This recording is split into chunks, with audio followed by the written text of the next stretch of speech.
Hi guys, in this lecture we'll be starting with the power systems course. So first of all, let us get acquainted with what is power system. So in this course, the units that we'll be covering will be transmission and distribution,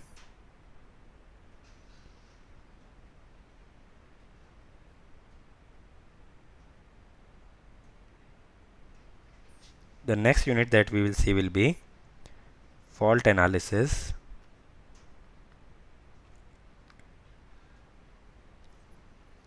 stability, protection,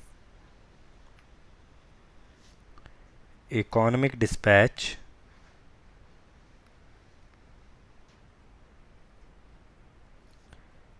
load flow. So these are the units that we will cover in this course, and the books that you can refer is Stevenson Granger for transmission distribution. Then you can refer J.B. Gupta, and also you can refer Ashfaq Hussain.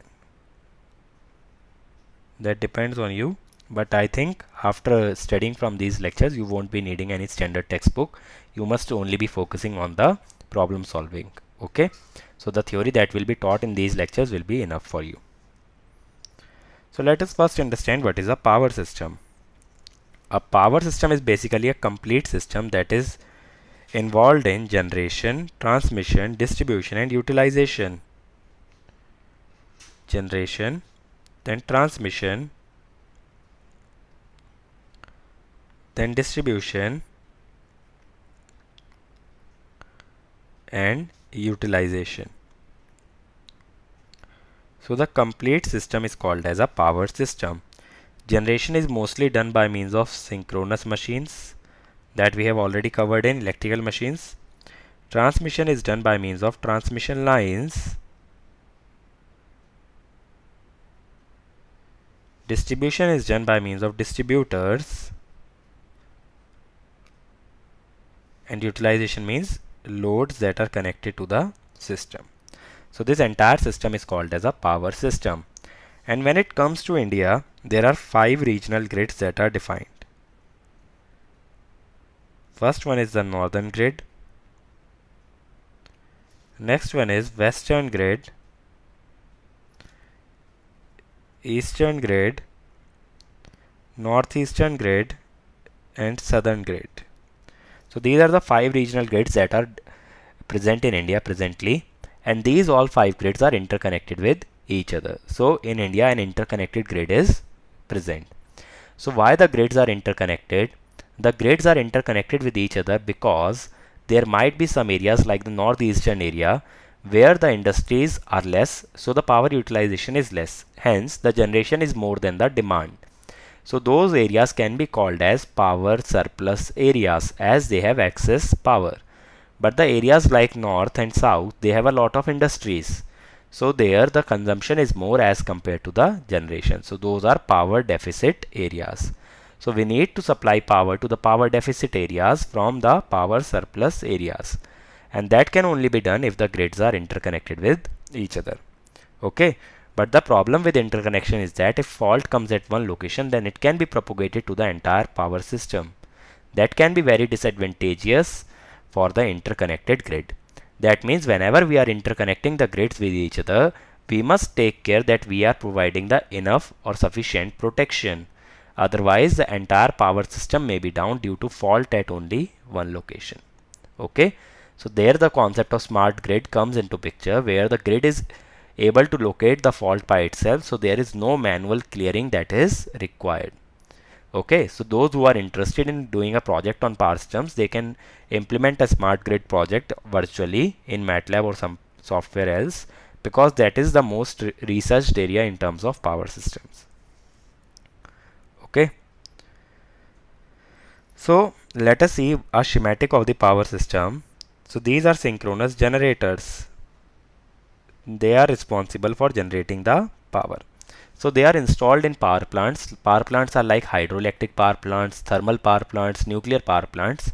What happens is those power plants will mostly generate a steam by converting different type of energies into heat energy. Like thermal power plant will convert the thermal energy from the coal into thermal energy of water, due to which water is converted to steam, which is used to run the turbine.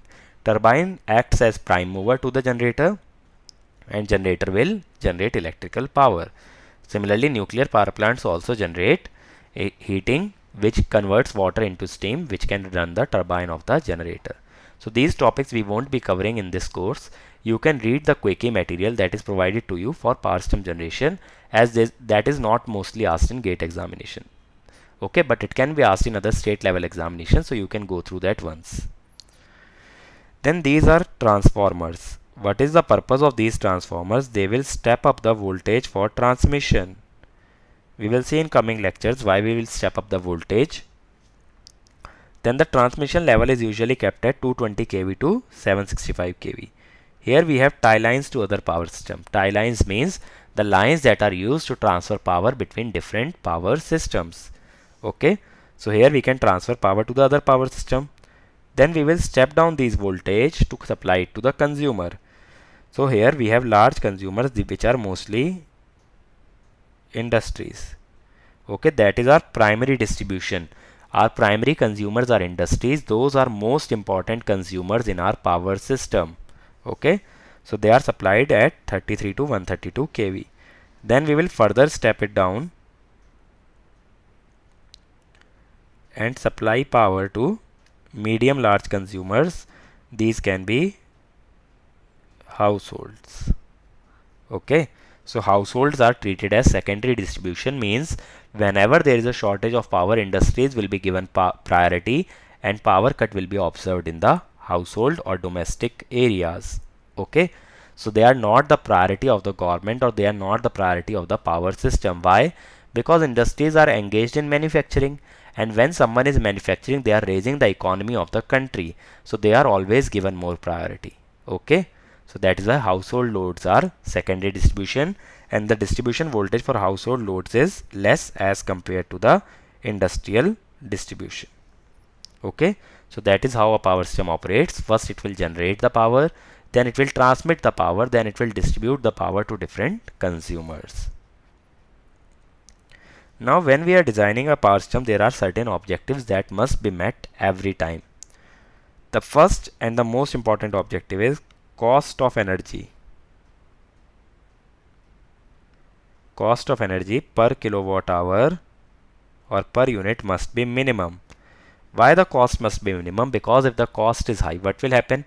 That cost will ultimately be realized from the consumers. That will come in your electricity bill. Now suppose I am selling you an electricity unit of 10 rupees and someone else is selling at 5 rupees. You will definitely go for 5 rupees per unit. So that is why cost must be minimum, otherwise consumer will not be willing to buy the power. Okay, so in this we will study two things: economic dispatch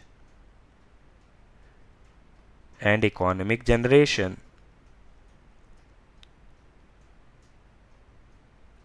These two topics we will cover in power system for minimizing the cost of energy. Next is V rated and F rated must be supplied to consumer: rated voltage and rated frequency. Why? If rated frequency is not supplied, then the consumer will be out of synchronism as compared to rest of the system, which will cause undesirable performance or worse performance for the load perspective. And why rated voltage? Because suppose the voltage in our homes dips, then what will happen? The intensity of tube lights, speed of fans and other electronic equipments do not work properly, because they need the rated voltage for consuming enough power and performing in a proper manner. That means the performance of our loads will suffer if rated voltage is not supplied. So to meet this objective, we study about automatic voltage and frequency control. Now usually the frequency depends on the speed of prime mover in case of synchronous generator. That means to control the frequency, we must control the speed of prime mover for a synchronous generator. And to control the voltage, we can either control excitation EMF, or we can use a reactive power compensation that we'll see later on to control the voltage at any bus or any terminal. Next is there should be reliable power supply.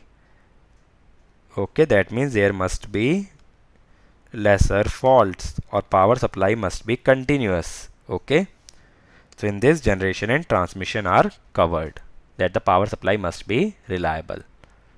Okay, next is effective protection. Why? So that my power system does not get damaged.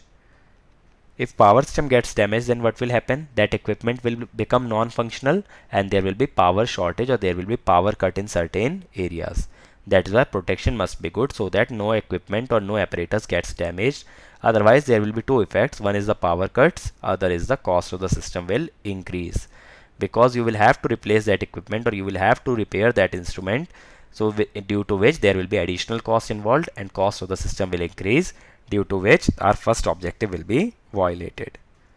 So here we study about fault analysis and protection, power system protection.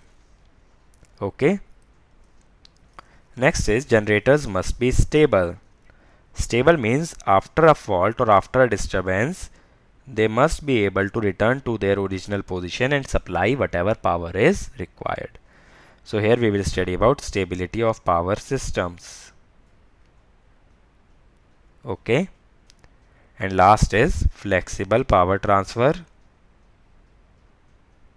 That means we should be able to transfer the power by means of overhead lines as well as by means of underground cable. What are overhead lines? The lines that are installed on towers that you can see in your surroundings. Since they are going over your head, they are called as overhead lines. The lines which are laid underground, which are not visible to the consumer, are called as underground cable. Okay. So these are the topics that we will cover to meet different objectives of the power system design. Now let us talk a bit about economic power generation. Okay. So economic power generation means that the power generation cost of generation should be minimum. How can the cost of generation be minimum? The cost of generation can be minimized by placing the generating station near to the load, so that transmission losses and hence the transmission cost or the cost of transmission line is minimized. Secondly, generating station must be near natural resources. So what will happen if generator is near the natural resources? Then the cost of transportation of fuel, like the coal must be transported to a thermal power plant, then only it can be utilized. So that cost can be saved. Okay. So these things must be taken care when we are setting up a plant. Other things are, the power plant must be reliable. Okay. And capital cost must be less. Capital cost is initial investment. So whenever we are creating a plant, or whenever we are setting up a new plant for generation of power, we must take care of these things so that the cost is less, and so that our electricity bill will also be less. Now let us discuss certain terms which are related to the economic power generation. First one is the load curve. Now when we plot the demand with respect to time, how much power is demanded by a load with respect to time, it is called as a load curve. Why is it important? So that once we know that this much power will be demanded at this time, the same pattern will repeat each day.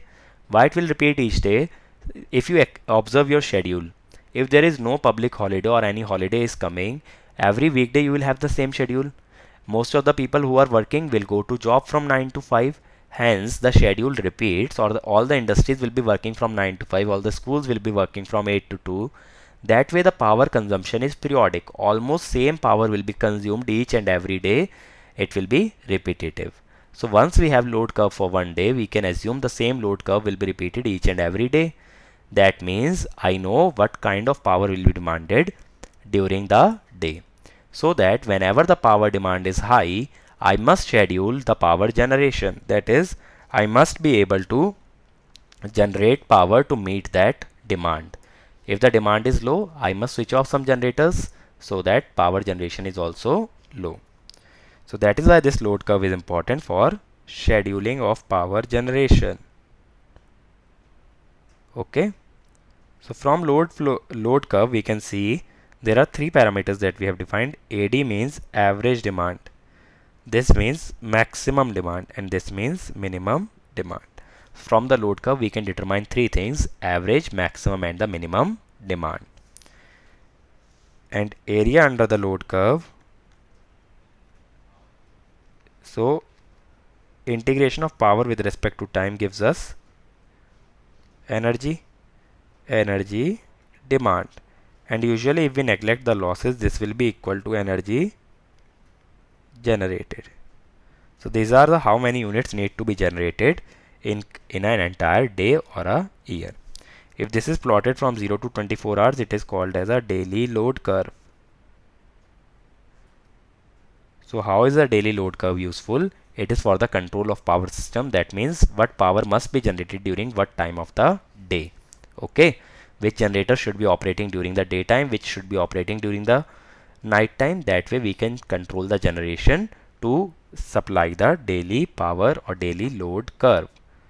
Next we can plot the monthly load curve, that is for an entire month, and if we calculate the area of the monthly load curve, that will give us the energy consumed during the entire month, so that we can supply the bill to the consumer, how much energy he or she has consumed during the entire month. Based on that he will pay the bill.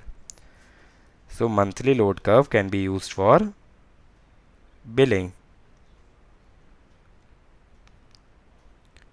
Okay, similarly we can plot it for an entire year.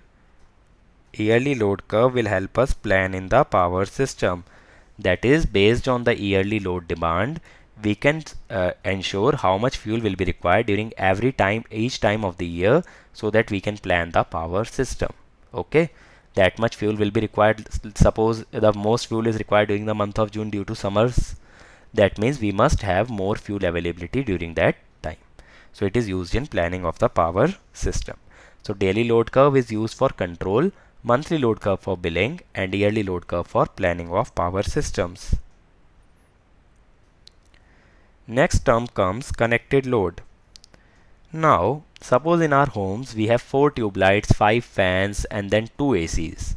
But not all will be working at the same time, but all will be counted as the connected load. So connected load is nothing sum of rating of all loads that are connected to power system, whether or not they are on or off.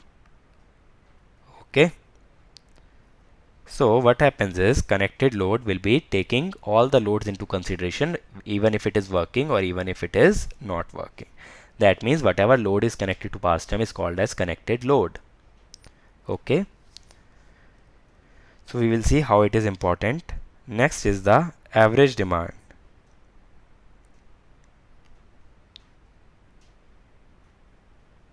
Okay, average demand means P average, that is 1 by time period integral P dt 0 to t. Integral P dt 0 to t is energy in time t.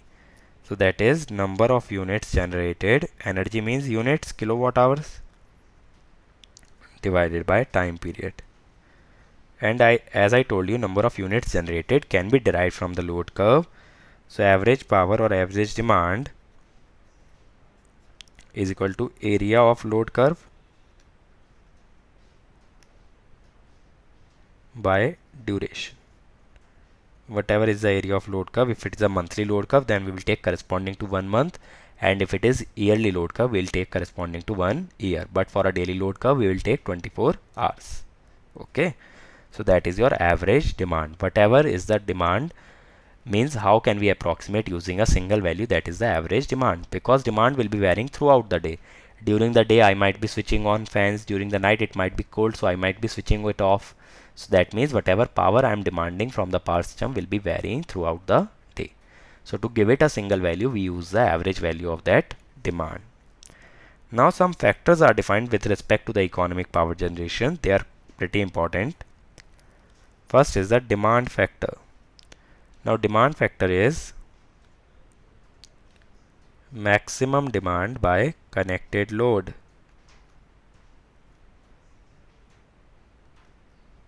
Okay, now maximum demand will be when the maximum number of loads will be switched on simultaneously. But connected load takes care of the loads which are on as well as which are off. That means connected load will always be greater than the maximum demand. Now suppose during the day you are operating one AC in your home, 2 fans and 3 tube lights. But there are 2 ACs and 5 fans and 2 tube lights. That means you are not operating all, but connected load will take care of all the loads. But whereas maximum demand will take care of how many maximum loads you have switched on at a single time. So this factor will always be less than 1. Okay. So that is why it is because all the loads may not be switched on at the same time. If all the loads are switched on at the same time, then demand factor will be 1 as maximum demand will be equal to connected load. Next is load factor. It is average demand by maximum demand. This is one of the most important factor. This you must remember always. Okay. So now this factor will always be less than 1 because average will be less than maximum. But what we want is, suppose this is my load curve. If average is equal to maximum, then what will happen? Maximum will be less because now this is maximum and this is average. If demand factor is unity, that means maximum will be equal to average, so maximum will be less. Now in a power system, always the supply or the capacity of the power system should be greater than the maximum demand. Otherwise what will happen? The supply will be less than the demand. We will not be able to meet the demand and there may be power shortage in the power system, which can lead to blackout. Okay. So that means the capacity of the power system should always be greater than the demand. So that means the capacity is should be greater than the maximum demand. Okay, so that even we can meet the maximum demand in a power system. Now if you have to keep a high capacity, then the cost of the system will be high. So if maximum equal to average, then maximum demand will be lesser. That means the capacity required will be lesser. That means the cost of the system will also be lesser. So from economic point of view, it is always better that the load factor should be close to unity as possible. Okay, that will reduce the cost of the system. Next is the diversity factor. Now diversity factor indicates how the loads are diversed or divided throughout the day. So diversity factor will be sum of individual maximum demand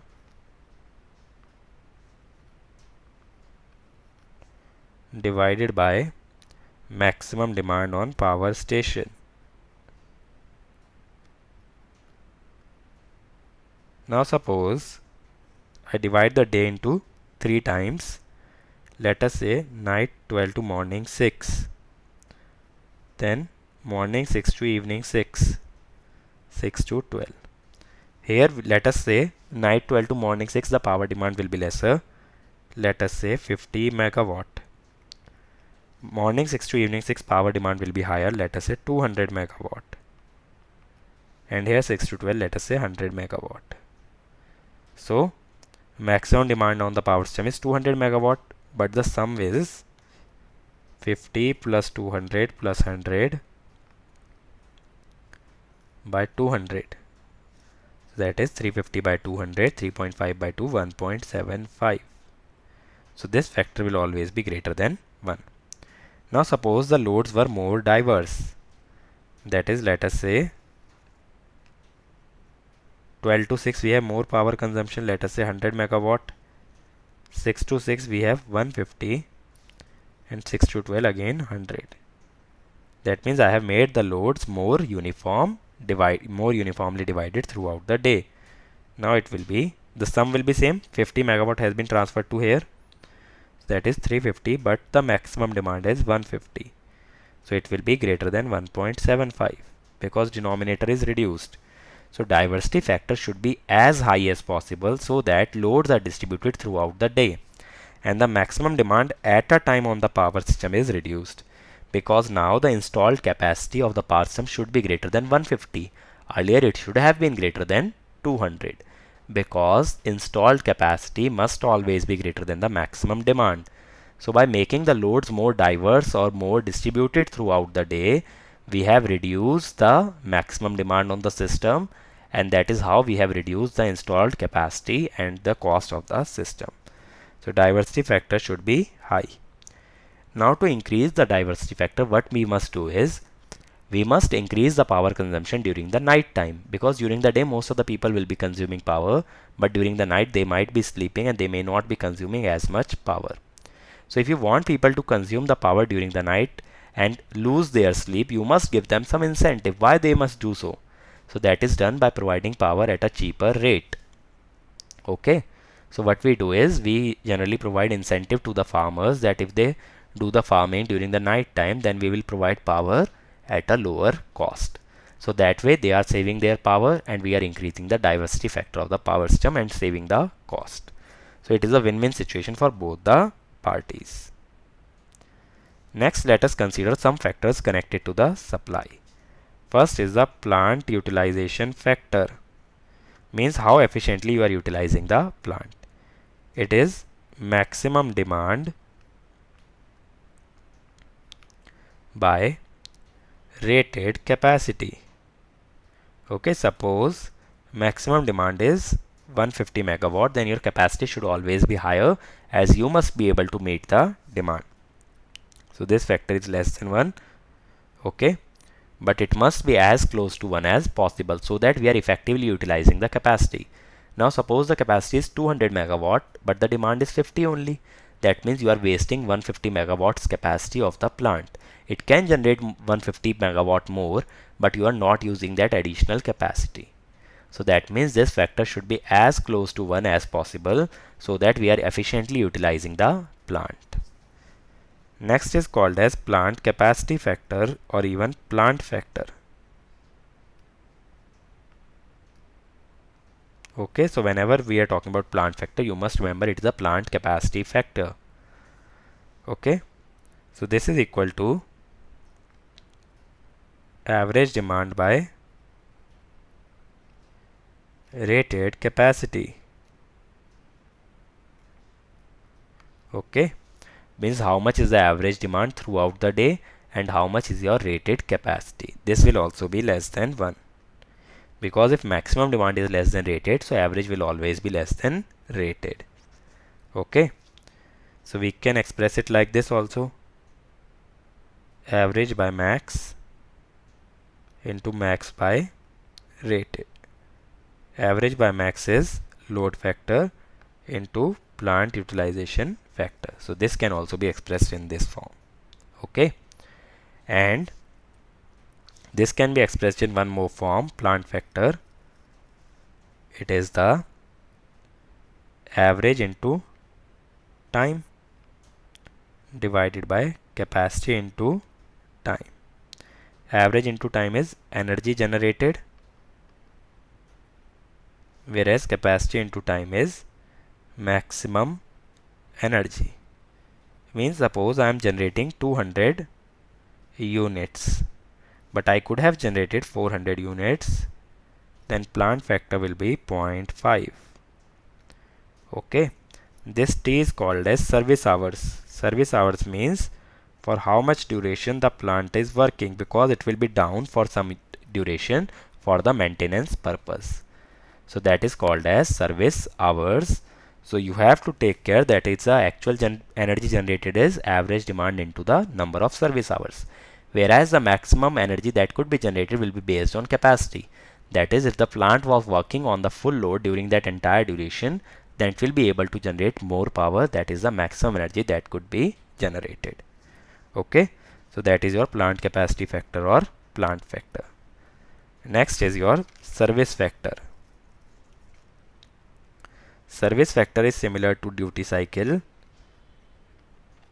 So it is equal to operating hours upon total hours. That is, suppose in 24 hours I work only for 8 hours, then my service factor will be 1/3. Okay, so it indicates the duty cycle, that is on time divided by the total time. That is my service factor. And the last factor that is connected to plant is plant use factor. Okay,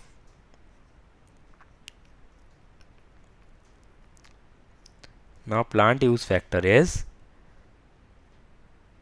energy generated, that is average demand into total duration, divided by capacity into number of operating hours. Okay, that is your plant use factor. So it is energy generated by the energy that could have been generated. Okay, and the last is called as reserve capacity. So reserve capacity is nothing but it is the capacity minus maximum demand. So that much power we have in reserve, so that if ever the peak in the demand occurs, or if somehow we have to supply more power, then we must be able to support it. So that is why I was telling you installed capacity must always be greater than maximum demand, so that in case of a power surge you must be able to supply that. And the last is your loss factor. Loss factor is average loss divided by loss at peak load. That is your loss factor. Okay, so out of this what you must remember is load factor, then plant factor, then use factor, and reserve capacity. These four factors are most important from gate point of view. So let us summarize what we have learnt in this lecture. We first saw what is a power system. Then we saw the schematic of the power system, that is generation, transmission, distribution, and utilization. And then we saw objectives on basis of which we create a power system. Then we saw economic generation, in which we saw various terms. First one was load curve, that is variation of load with time. Then we saw connected load, that is a sum of rating of all the loads connected to the power system. Then we saw demand factor, that is maximum by connected. Then we saw load factor, average demand by maximum demand. Then we saw diversity factor, okay, which indicates how diverse our load is distributed. Then we saw plant capacity factor, plant use factor, and plant utilization factor.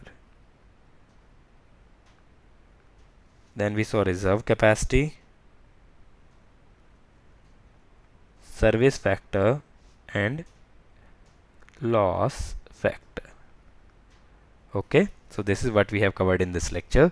In the next lecture, first we will see some problems based on these terms that we have learned today, and we will see the per unit system so that we can use in the coming units. So that is all for this lecture.